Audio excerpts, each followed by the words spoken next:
Now, high school football is deeply entrenched in our society, right? I can actually see us moving to a flag model at the very youngest ages. But when you're talking about high school football, I mean, this is community entertainment. Friday night lights, people gather around, they have certain expectations. And yet we have high injury rates in high school. We have a lot of schools that don't even have athletic trainers on site, and we can talk, we've got experts here to talk about that. Chris Nowinski, why don't you tell us your credentials and what your thought is on what we do with, are there reforms that can be introduced at the high school level to make it safer so, so that we don't have as many kids being injured? Well, thank you, Tom. Chris Nowinski, Executive Director of the Sports Legacy Institute, where I work with Dr. Cantu, and co-director of the Center for the Study of Traumatic Encephalopathy at Boston University, where I also work with Dr. Cantu. High school is an interesting question. It's where I started playing football, and it's hard to kind of figure where on the spectrum it fits, because we know youth is probably more dangerous than high school, and we know that high school is a big part of our culture. And I kind of want to go back, and I wrote a lot of kind of notes here just to kind of separate youth from kind of professional, and then kind of where we are in the middle. Because I think this discussion is really what's unique about football versus other sports, and why we're having this discussion. And I think a lot of it comes down to the adult game is not really separated from the youth game in any meaningful way. Like soccer, there's advised no heading before a certain age. Ice hockey, no checking. Baseball, no curveballs. But we don't do that with football. And so it's a game where it's the only real game where head contact is not rare and accidental. And so I think we have to kind of identify that as a big issue. And I think we have to look to, in terms of what we should be doing, we actually can look up to the NFL and the NFLPA and the steps that they've made in the last few years to make the game safer. You look at things like dramatically minimizing hitting in practice, which the one place that athletes had a voice to do that through the PA, they asked for that. And they got it. The medical infrastructure is incredible. The baseline testing, an athletic trainer in the skybox to watch the television feed because we know we've missed concussions on the field. So you look at that situation, you say, if that is what grown men demand to play a game we know has immense risks. If you look at that as the way it should be done, whether or not that's what you believe, if that's the model, it's hard to justify exposing kids of any age under 18 on a philosophical level to the same sport without any of those infrastructure and any of those resources. The high school has no limits at any level on practice exposure, which is terrible. But there's also no leadership from the high school community to actually implement that in any simple way. Medical infrastructure, 42% of high schools with athletic trainers. And a study just coming out 2 weeks ago saying in girls soccer, if you had an athletic trainer, you are 8 times more likely to identify concussions. So data like that tells us we can be absolutely certain we are not going to spot concussions at high school levels without, even with medical people, we know we don't get them all, but without medical folks, and then the younger you go, it's the Wild West. You're lucky if you catch one in a while, because you think about even how we train athletes. We're begging the NFL players and the college players to report their concussion symptoms so that we can treat them, because we know as an observer you can't see them. There's no real education program for children. And no one really believes that we can train children to report their symptoms because they don't necessarily understand concussions. So you kind of start separating these two things, and you realize that we are refusing to give children the things we think grown men deserve. And if you look at it from that perspective, it does, the tackle football question, especially when you get to the youngest ages, does seem out of place. That we allow that to happen. And then, this isn't really a referendum on USA Football or Pop Warner. The reality is they're leading on this in terms of reforms, and I think that's fabulous, but the reality we've all discussed is there's a big lack of control over, can you force youth football programs to do these things we know are good ideas? And the answer we just said is no, we can't. So with all these unknowns and issues, we have to take a real serious look. Yeah, I want to bring in Michael Hausfeld in a minute because he's a lawyer. You can talk about the liability questions here as we develop knowledge. But first, I want to go to Gil Trentham. Gil is a school board member locally. He's also was a father of a football player. Tell us about the implications on schools as we learn more about this problem. Okay, thank you, Tom. Like I said, my name is Gil Trentham. I am a school board member for Prince William County here in the Northern Virginia area. I am also a member of the Sports Legacy Institute's Family Advisory Board. I've sat on the opposite side of that table from Dr. Cantu. So that's the perspective I come to this discussion with. At the high school level, and really it ties into the middle school, as Tom mentioned, middle school sports are on the decline just due to funding issues. We in Prince William County, we still have a middle school sports program. But at the high school level, there's several components to it. First is education. The parents that are out there still don't know about this issue by and large. And it goes all the way down to the youth sports leagues. My kids have played football, lacrosse, basketball, baseball, soccer. They've played them all. So we've always been a big sports family with our boys. But for the education component, there's still a ton that needs to be done. At the beginning of last year, Virginia is one of those states that has a new law mandating concussion training for public schools. Great, that's great, but okay, it's a law. The fact that there's legislation is good, but not necessarily effective. It really, when you execute it, is where it really gets where you see the quality or not. Some places they do it. Their education component is a few forms that you send home, you fill out, send it back in, and you're done. Okay, or some places it's all online, and that can be good or not. You can click through it, do your clicks, get done, and you're done, and you can go out and play, and you gain no knowledge.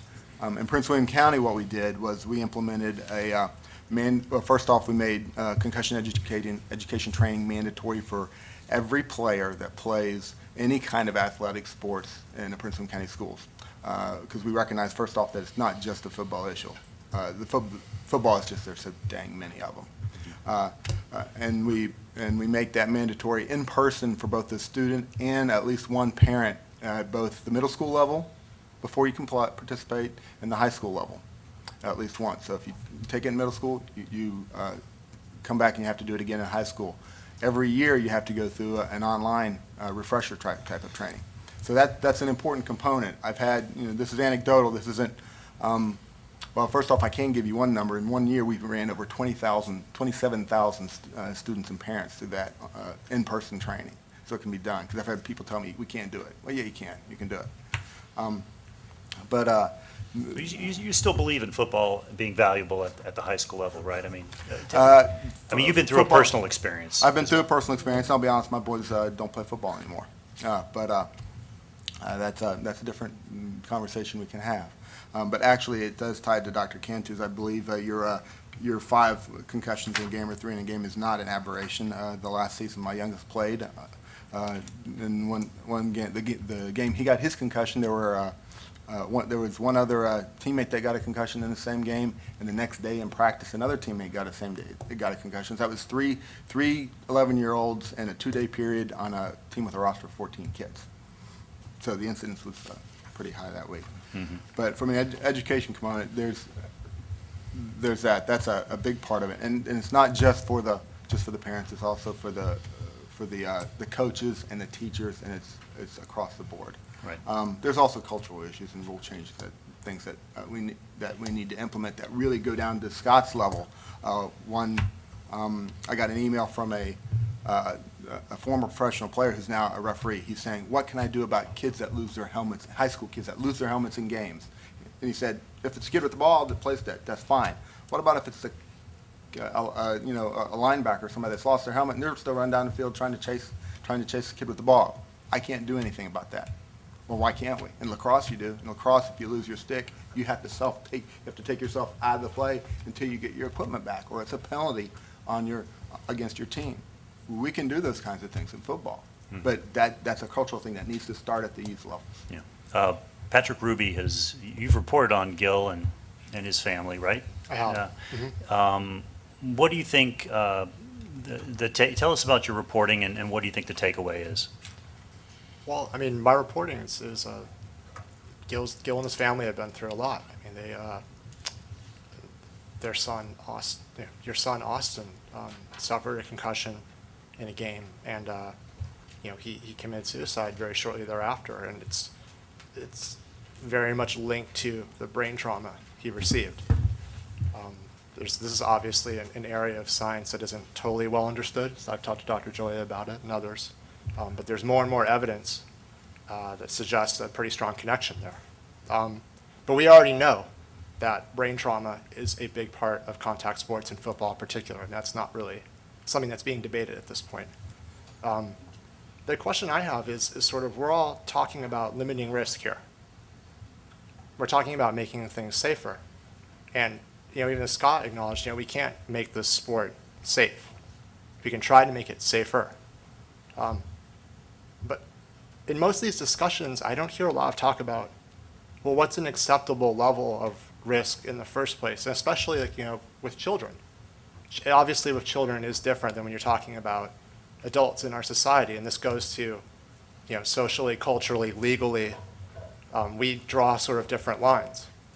So there's a moral question here as well. And I would put this out to everybody. I'm struggling to understand this myself. I don't really understand, the more I've thought about this, the more I've reported on it, how football is all that different from boxing or mixed martial arts. And I think if I was to say, let's have 6-year-olds having boxing leagues, or let's have a high school mixed martial arts team that everybody comes to at Friday night and gets their community identity out of and really enjoys the entertainment, and also has these sort of character building things that we associate with sports. People will look at me like, you're crazy. Why would you suggest that? So like I said, the more I learn about sort of the brain trauma and the damage that's going on here, the more I'm trying to wrap my head around the idea of, is football all that different from those other activities? And sort of what's the larger cultural and moral question here? How are we going to answer that? And I would just open that to everybody. Michael Hausfeld, I'd like to turn to you. Michael is a top class action antitrust lawyer, is involved in a number of very interesting cases right now, including the Ed O'Bannon case, suing the NCAA on behalf of players for likeness. 7-barrel question, I apologize, yeah. But the law offers an interesting perspective in the conflict in the discussion that's gone on today between Dr. Cantu, who is advocating that until science proves otherwise, it's safest, at least, to preclude tackling and stay with flag football, despite the fact that there are efforts progressively to make the game safer. Because what the law looks at is the perspective of safety as a whole in terms of its social aspects and the duty owed by those who run the game to those who play the game. And there's a continuum or a scale of risk, as Patrick just said. And it's not just the risk of getting injured. You're never going to have any sport that's risk-free, that's totally safe. There's going to be some injury, a broken bone or whatever. But you clearly here have enough science to understand that there's a risk of concussions and a consequence to those concussions to which we are not appropriately addressing. And is it a matter of education, or does the law step in and say, education is too slow, it's nice, we're moving towards a safer game, but since we've identified this particular issue having this effect on a more vulnerable or a most vulnerable population, what, if anything, is the special duty owed by the league and those who run the clubs to those who play the game? And in that continuum and in that balance of education versus duty, where do we draw the line, or where will the law draw the line with respect to youth football? And then as well, this afternoon, when DeMaurice is here, we talk about professional players. Right, gotcha. John Gertie? Yeah. Why don't you give your affiliation? Oh, sure. former associate commissioner of the Southeastern Conference and author several books on the role of sport in our schools and our culture. This is a bit of a bittersweet discussion for me. As a son of a high school football coach, I grew up in a football locker room. I had brothers that played college football. So I've seen all the wonderful things that football can do that change lives, right? But my hope for, and I've enjoyed listening to and learning more about, the specific concussion issue, but my hope about this is that it really sparks a much broader debate. Specifically, what should be the role, or what role is there a role for football in our junior highs and high schools? We've got to have a serious, honest, open, data-driven discussion that centers around the issue of return on educational dollars invested, okay? The football community's got to realize that you don't operate in a vacuum. You're part of a larger community, okay? Your hostess institution at the high school is within the educational institution. And so we got to be realistic about what the challenges that that educational institution faces. Specifically, standards are being raised, expectations are skyrocketing regarding our schools and what they need to do to instill in our young people an education that's worthy of the 21st century, right? We live in an global community, interrelated cultural community, economy, which is a challenge, okay? But they're being asked to do that with declining resources, against the backdrop of the declining resources. So, I think we've got to become more smarter, more efficient with all the resources, whether money, energy, time, emotion, associated with every single component of our educational institution. Given this reality, every single component of our educational institution has to be evaluated based on what's the return on investment of educational dollars, including football, okay? So how do you do that? Well, I think the way you do that, you got to go to the justifications that we have been using for a century for football's place within our educational institution. We got to be honest. You know what the primary justification was?